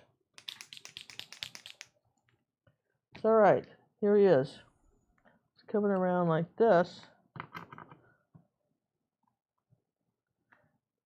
There he is. So now one of the tricks with the Posca pens, unlike say some of your other pens, is that you have to dry them. Okay, and if I put a hairdryer on this right now, because there's so much of a glob of paint came out of the one pen, it will just blow that paint all over the painting. Okay, so we're gonna work on our 10-minute giveaway painting right now, real quick. Okay, while this is drying, and then we'll come back to the Ladybug. Sounds fair? So here's our here's just a canvas. This is real canvas sheets that we get these from Jerry's. They're called Paramount canvas sheets. It's the same thing that our last one was done. And so we're going to just do a quick painting on this. I'll put this away and let that Posca white bit dry right there. And I have paint all over my hands. So let's stop. Oh, I see that. I like the red. I like the red. Look at at that on my fingers. So, just you love You it. should have seen her yesterday when you came in after working on the tulip in the round. So I must have just got my hand right into that, right? These are honestly, they do not pay me to say this. These are my tub of towels. These are my go-to choice. I've got them everywhere. I've got them, in the bathroom by the shower, so in case I've missed, and I can get it off my arms. Sometimes the paint goes clear up my arms, and these are great. These are great cleaning up things, and they don't like other ones I've used that were designed, like art stores and stuff have sold. They leave your hands sticky, or they smell terrible, or they burn your fans, or whatever. And up until this point, I was just using soap and water and a scrub brush. This works really good. So anyway, these are my favorite things. Just like Oprah's favorite things, these are like Ginger's favorite things. Every once in a while, Ginger has favorite things. All right. Enough of the advertising. So we have a secret word. All right, what's our secret word, John? Tulip. Tulip. All right, that is so secret, and man. the website is listed at the top of the screen. Hopefully the gals are putting it out there. Yes, they are. I see it there. The form has been opened to accept and it looks like we're going to do a tulip. Yeah, the secret word's tulips. So how could we not do tulips, right? At least I didn't do poison ivy or something, right? Poison ivy. I don't think I know how to paint poison ivy, though I've gotten in it before. Yeah, well, I guess it's ivy, I'm thinking of that. They actually have that in Houston, but it's not poisonous to everybody. Did you know that? Oh, it's terrible to me. But not everybody's affected by poison ivy. I don't think my boy was. I don't think he ever got it. Karen wasn't. It just depends on on the person. But then you don't get mosquito bites. No. John is immune to mosquitoes, which means he can do a trip through the Panama Canal and not worry about yellow fever. Yellow fever. Dorothy would like to know, can Ginger show the painting for a member on Thursday, please? Yes. What is our painting for membership on Thursday? I have, absolutely. Oh, it's the other Back to Basic, which is what? It's a Back to Basic painting, and on how to use an angle brush. It's the second part of that. We did remember we had the horse this time, which was like 5 hours, 6 hours of lessons. And yeah, the one we just did was a double header. Double header. It was like 2 lessons. And so we thought we would give a break to some of the other very patient people who felt the horse was kind of beyond their abilities they wanted something. So it's another back to basic lesson on how to use your brushes. And I don't remember what was the subject, guys? You remember? It was trees. Trees. It was different kinds of trees, right? Oh, yeah. Different kinds of trees. Since I cleaned up, I don't know where it is right now. We re-cleaned up the studio. When I say re-cleaned up, what's that? What does that mean? Re-cleaned up? Sammy and John did. It means we didn't do it at all. You had nothing to do with it. I went down and watched TV, and he did it. No, actually, probably was doing art critiques, right? Yeah. Okay. You were doing your thing. I was doing my thing. All right. So I had to totally move myself back down. You know, my background, if you look at the back behind me, it's totally different now. Because I totally changed where I am. I moved her around a little bit. In doing that and having to do it so quickly, I just made stacks of stuff that we're still having to unpack. It's just like moving. Somebody had asked what would happen if you did a different colored background on a, you know, on something like this. If you just did a. Well, yeah, somebody asked on this particular one, like you had the dark green, they wanted to do something else. You know, I guess you could do a blue background. The thing of it is you got to be careful. Green and red are complements. If you take wet green, which I'm doing now, and go over red, you can really have to be careful because you'll get some mud. Well, yeah, it doesn't like it. How's that? Ross liked the first angled brush lesson. Looking forward to the next one. Well, I was shocked at the number of people that said they couldn't make angle brushes work. I got to try this. They just couldn't make angle brushes work at all, and so I thought, if you understand, you'll never go. You know, it's like one of those things. It's like once you get it down, it's like you know, learning how to use an automatic transmission. You're going, wow, it's really easy. I had no idea, right? Once you learn how, it's going to be that easy for you. I'm going to try this. All right, we've muted her. Website links being up there, so people are getting entered in. Secret word is tulip. Yeah, the other one's going to be it's trees. 2 different trees she did with the angle brush. It's amazing what she does with the angle brush. Entire paintings done with the one brush. Well, it is kind of cool, isn't it? Yes. I thought so too. I thought it was really kind of cool.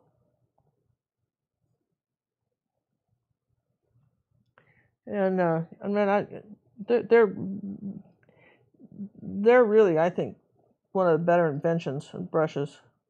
And acrylic paints. And for instance, one of the things that's come up in our, because I really try very hard to read everything you write on our Facebook club page. Try to read what you said if I can, and if it's something really, the girls will, you know, our moderators will maybe answer you, or I'll answer you. But I'm really trying very much to, you know, hear what you have to say and what your questions are. And one of the things that I've got is that my paint's drying out too fast. Do you see these little blobs of paint that are on there? These little blobs of paint. Nothing's drying out.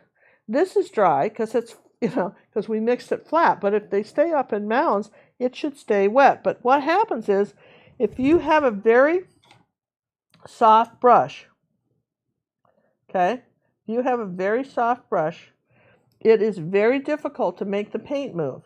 So a brush you would use with, say, soft fluid acrylics is different than what you need to use for heavy body acrylics. You know, that's one of the the main things that you want to make sure that you're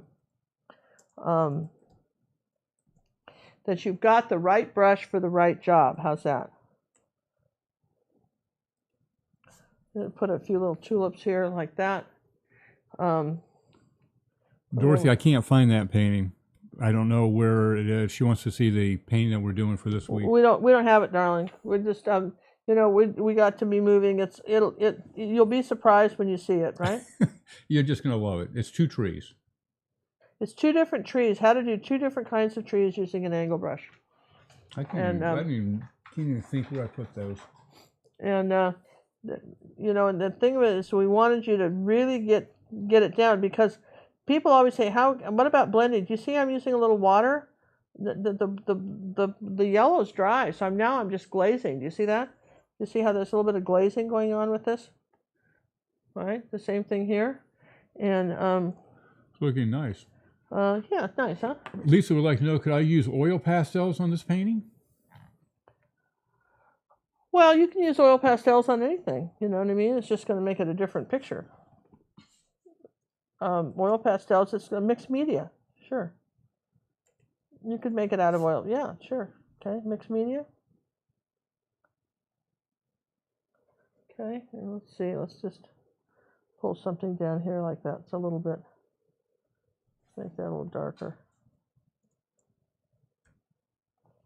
Okay.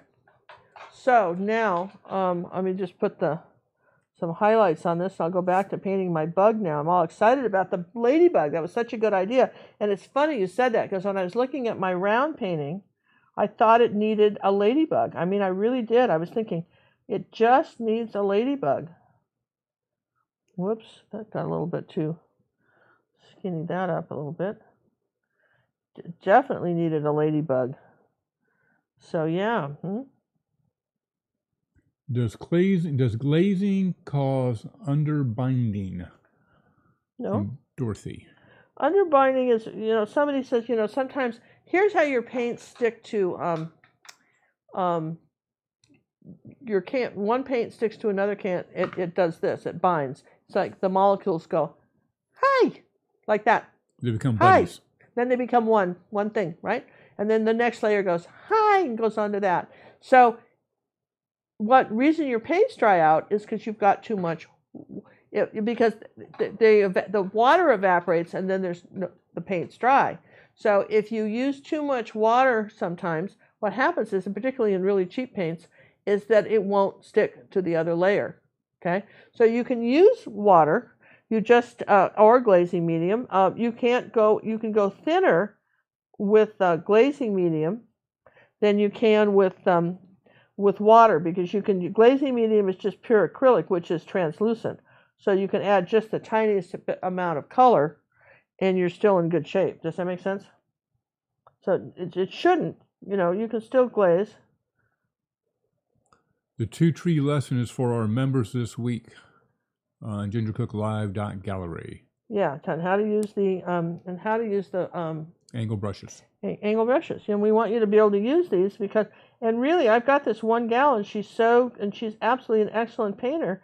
She takes private lessons from me, and she's one of these wonderful people that has the budget to buy just anything. So she's about every month she's got a $400 or $500 paint order that she's bought something, or canvases or whatever. She gets a good idea, she wants to buy it, and she has. I should take a picture of her brushes. She'd probably kill me. All the brushes she owns, right? But she says, and I said, well, why aren't you using the angle brush? Well, I can't make it work. I said, what do you mean you can't make it work? She just can't make it work. I said, you're kidding. And so that was the sort of the prompt for this. Okay. All right, you guys, that's our tulip painting. And I think we didn't even have to do a timer on that. That was quick. All right, yeah, that's kind of quick, right? And just pull this one this way, like that. All right, that's our tulip painting. I hope that was fun. Hope you guys liked it, and I'll sign that. And but this is how fast. I mean, you can kind of, once you sort of get the hang of, how they work. And this is what it would look like if you did a light blue background, since somebody asked, right? I thought I would, mention that. Does anyone know when the cheetah painting's coming out? That's a leopard, and it's coming up. That's the week after. Yeah, we're going for the week after that one. After this one. Yeah, the week after. I got to get the last month's Wave and Water done first. The last month, yeah, we're still working on the Wave and Water. Oh, can I show them a couple others that I just finished? Wait till you see the one with the purple. Wait till you see this. This is one that's coming up for our members. Wait till you see this one, you guys. Oh, just wait. Just wait till you see this. Just wait. That's what I said. Didn't I say that? Did I stutter? Yeah.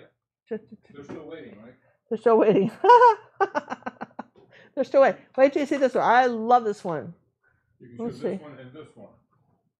Our Wave and Water for February and our.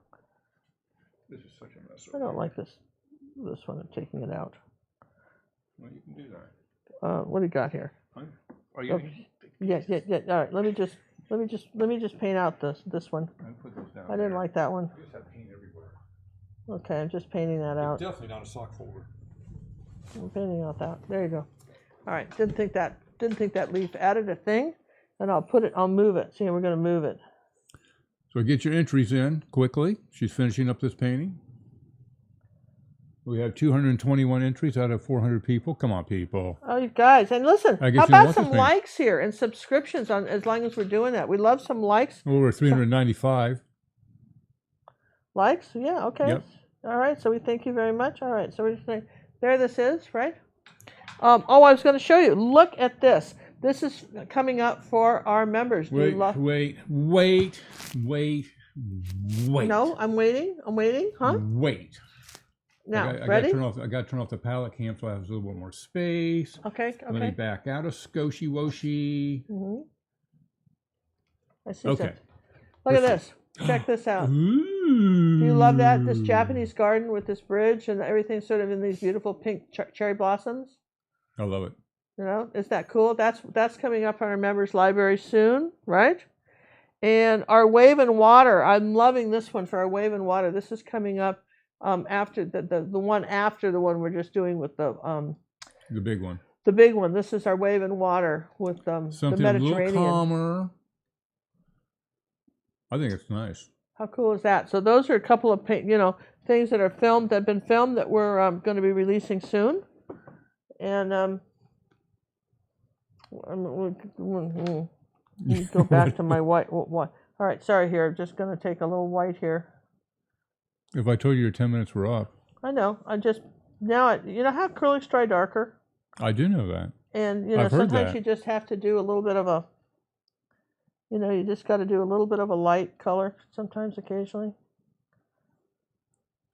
Just want to do that. Just want to lighten up something, and just where I can, right?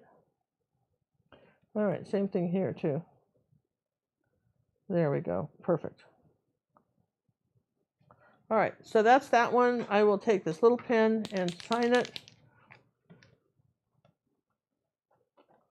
And we hope that was fun. I like these fun things. I really appreciate you guys hanging in there with me. Let's do our little red slash across, and let's go back to our Ladybug. And then we'll do a drawing for this. So we're starting to pull the drawing out, right? Yeah. All right, entries are over. We're going to shut down the form. And she'll do her Ladybug. Now let me zoom back in for your Ladybug. Okay. Put it how you want to have it. I'm going to do it like this so I can see my bug here. Here we go. I need my bug. I need to see how my bug is going to be here on here, because I've got my pen here.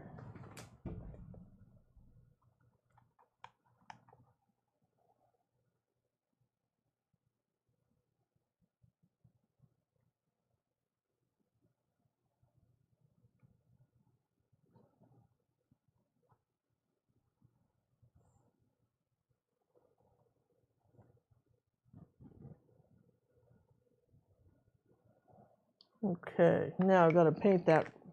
Got to take a tiny little brush and paint. This should have dried here, yeah.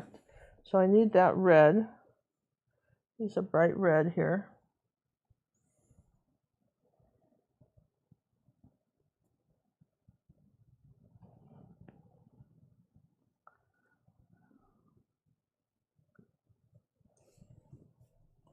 That's a good looking Ladybug. Just making him a little bigger now.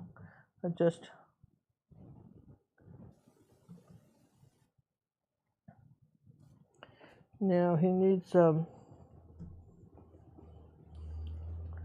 little bit of a dark green shadow under his body.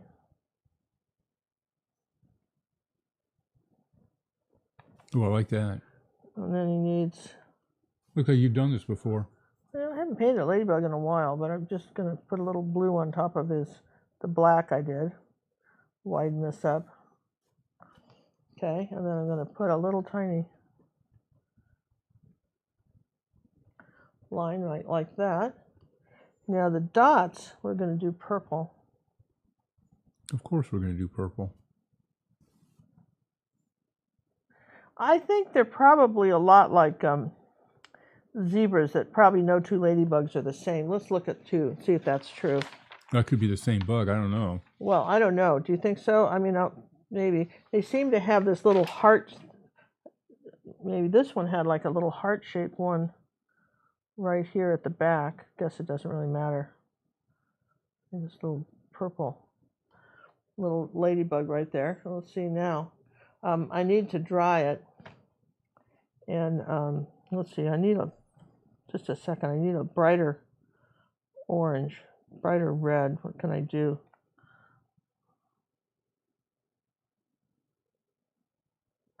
I think I have to dry it for a second. Okay, give me a second to dry this. All right. And you want to while you're doing that, why don't you do the drawing for the picture?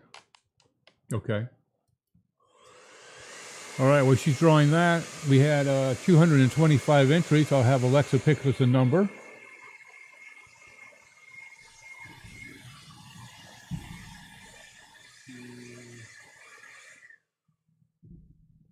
Alexa, pick a number between 1 and 226. Your random number between 1 and 226 is 69. Ooh, 69. All right. 69. Scrolling up. So who would that be? We don't know. Roseanne Heidemann. Roseanne Heidemann is the winner of the Tulip.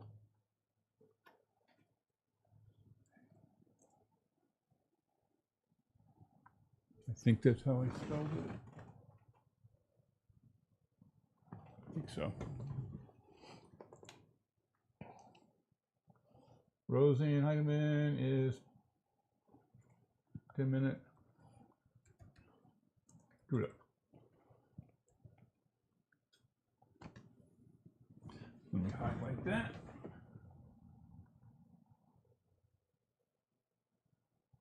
Got it. All right. Roseanne. Nope, I'm here. Roseanne 1229 is the big winner. Hey, congratulations, Roseanne. That's awesome. Congratulations very much. We're putting our little highlight on the legs here. I think we lost our spots on this, John. Now I'm feeling, everybody's saying, well, how did you do that? Well, I'm going to put the spots in. I'm going to just dry this and put the spots in again. I don't like the spots anymore, right? All right, sorry. See what you did by causing her to do a ladybug? Do not like the spots. I do not like the spots. I do not like the spots here. I do not like them there. I do not like them anywhere. We lost him when we lost the spots here, which is okay because I did those first. I just didn't get the thing of it is that it's still not dry. Hang on a second. If it's not dry, it's just going to make mud, right? Yep. It's going to dry. Roseanne, if you're out there, use the contact us on our website, gingercooklive.gallery, and send us your mailing address, please. So say what? Say what again? Roseanne, send me your mailing address. So anyway, I'm anxious to see the stuff that you've been painting, you guys. And let's, again, that's not going to do it. I'm going to have to go right out of the tube with something. Uh-oh. See, I'm going to brighten this up again because the spots are bleeding through from the Posca pen. Isn't that interesting? Don't you think that's interesting? I think that's interesting. See, here's our bright little bug. But the pot... I thought you put the pen... I thought you did the spots with the purple. Well, I did some with the pen first. Oh. Or something with the pen. I did, right? And then see, one side of he's got a light and a dark side, see? This is people don't think that, but this is slightly darker red here than here, and he probably has a highlight color too up here on the top of his back. See, now we're getting fussy, but people say, well, now look here, see how that little spot's coming out? That little dark spot right there? Where'd that come from? It bled through. How is it interesting even from the possible? Posca pen? It bled through. That's right. I'm going to dry this one more time. I'll just use the pen to put the dots then, because I give up, right? That's interesting. I've never seen a Posca pen do that.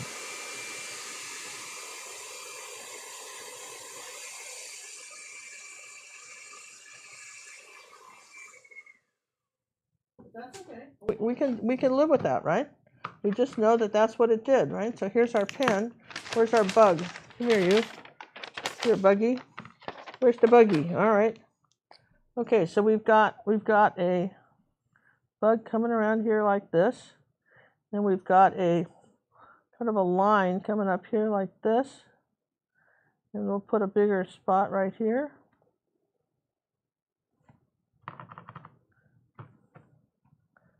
Here's a little spot. Here's a half a spot. A half a spot. That's a spot that didn't quite make it. No, that's not like on, it's a half a spot, man. Just get with the program here. It's a half a spot. Now we're going to make some of these white ones smaller. And we're going to say, here's our little arm here. All right, we got a bug. Yeah, let's back him out, see what she looks like. We got a bug here somewhere on our leaf, right? Just kind of, you got to kind of look for him. He needs, there we go. There he is. Oh, I like that. So that, I thought that was a good idea. Definitely think you needed a bug. If I were to just put a little highlight right here on him, where you see him like that. So he shows up just a tiny bit. You know, that other, wherever there's a light, there's a dark thing, and this is a dark red next to a dark green. So how would we fix that? Well, this is important. So when you're doing stuff like this, all right, so there's our dark, this, if I want this bug to show up, I've got to lighten the green up next to him. Does that make sense? So see how he's showing up. It's at all, wherever there's a light, there's a dark stuff. So even if we just lightened up the leaf a little bit here, he's much more likely to show up. I either have to lighten up the bug or lighten up the leaf. I've got a choice. Okay? So but that little dot right there kind of put him, yeah. put The him up shadow's there. great. So, you know, you've got the shadow and then you've got something very light here. So what do you think, you guys? I've been very interested in what you've all wanted to paint. I love the idea of that. And we've gotten some of the best suggestions. I think everybody really liked the Tuscan door. That was a good suggestion from someone. Feel free to write us. And if you have a question, sometimes when we have this many people on, and we really appreciate everybody that showed up at our live show today, sometimes your questions don't get answered. But tomorrow night we're going to be on. So just use the contact us, write me a question, and then I'll make sure that we address it tomorrow night on the show. How's that? So this is what I've got, you guys. I hope you enjoyed it. I hope this is our you know, I think this is kind of fun. And if I wanted to come back with some blue, you know, I could sit here and play with this picture a little bit longer if I wanted to. Does that make sense? I could come in here and just, you know, trim off some leaves. You know what I'm saying? You could have it where, oh, I like it. Why don't we have something where the bug ate something? Do they eat leaves? Well, sure they do. Look there. See, it ate that part of the leaf. It's been eating. It's been eating leaves. Okay? I mean, that's fun too, right? So, you know, playing with the little lights and darks, that kind of stuff. So we'll call it, we're going to call this Tulips. If you wanted to, you now know how you would do this one if you wanted to make it round. Again, I have to say, these are really hard to frame, and you've got to kind of watch that they don't come unglued from the edge. But, you know, round canvases can be fun. And so anyway, and I think that the Ladybug was an awesome suggestion. I got to tell you that. Ladybug was an awesome suggestion. I'm going to put a little more light orange up here. Just tap it up a little bit there. Look at that. So the little highlight, you know, so the little buggy shows up. That's good, right? And we'll put this away, and put this away, and we'll put this away, and here. And I will sign the picture, okay? I will sign it. And again, this will be, I think we'll put all of these in the auction. We'll put this one in the auction too, John. We'll do them both in the auction if somebody wants a picture. And so we thank you guys for watching, and we'll see you tomorrow night. Any last questions? We say goodnight, and I hope everybody had fun with the drawings and everything. So how do you fix a pinhole in a canvas? Pin?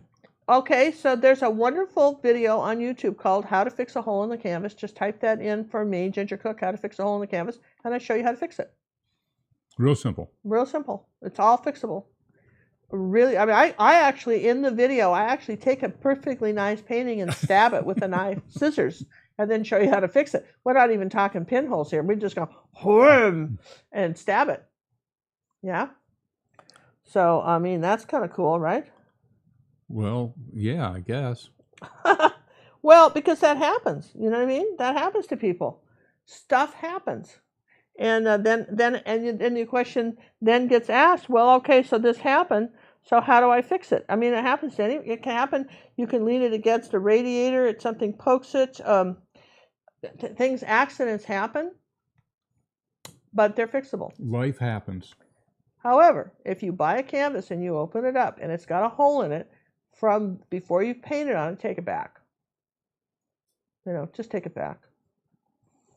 You know, all right, everyone. I think that's going to do us for today.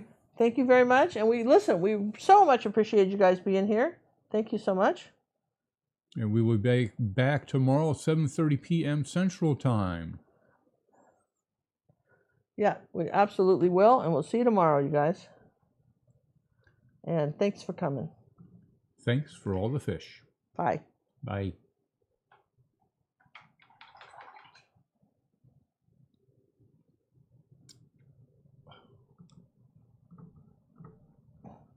All right, putting things away. I gotta find our.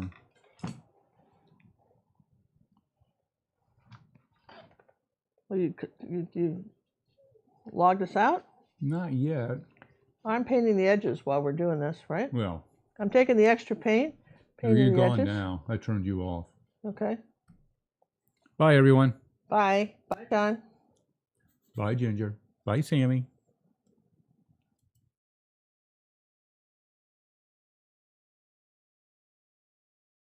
I'm a student, I say with glee, of Ginger Cook's Academy. Take your time and do not rush. Use ruby satin, silver brush. Don't use black and mix the green. Learn what blend and grayscale mean. Yes, I hope each day to earn coaching praises as I learn. I'll be an artist, wait and see. Ginger means the world to me.